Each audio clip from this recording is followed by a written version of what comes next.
Well, we've certainly heard a lot about bullying in schools before, but this incident appears to be different because the bullying followed this child home. Her family says it started at school, at Greenfield Middle School in El Cajon, where 14-year-old Sidra faced the daily torment of bullying and harassment because she is Muslim. There was incidents at the home as well as at the school.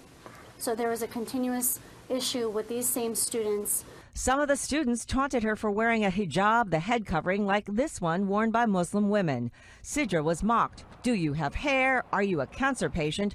Some students called her a terrorist. Being a child coming into a new school in a new country, if you can imagine, that is a re-traumatization of the child. Coming from a war zone and being called a terrorist or being called bald or having cancer simply because of the fact they're wearing hijab.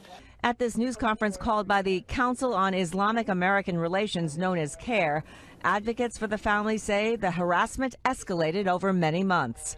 A mob of about 8 to 10 children began to follow her home from school, and on one day, last March 20th, the family says Sidra and her 2 parents were attacked by the children at their home. There was definitely hitting, there was definitely a lot of pushing going on, and I know one of the family members did get hurt. Sidra's father, Mustafa, is not fluent in English. The Syrian family came to this country as refugees in 2016, but he did have a statement to make. One of the CARE members read it for us, an account of what happened that day. I was unable to do anything but attempt to close the door. However, they kept forcefully pushing our outer door until eventually it broke. And they again attacked my wife. I have videos evidencing the attack.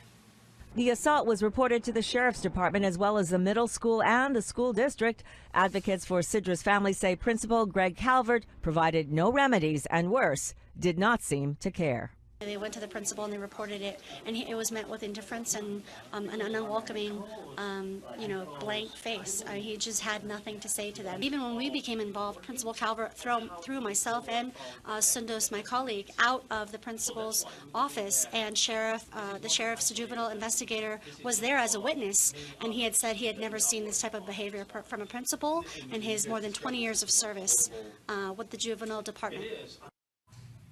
Coming up at 6 o'clock, we are paying a visit to the district superintendent, and you will hear what the superintendent has to say.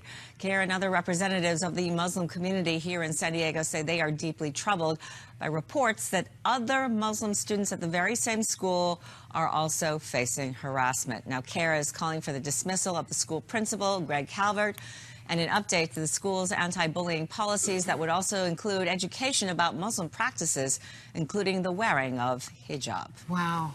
What a disturbing story. It is. And I look forward to hearing what the superintendent has to say. You'll hear what he has to say. All right, thank you, Sasha.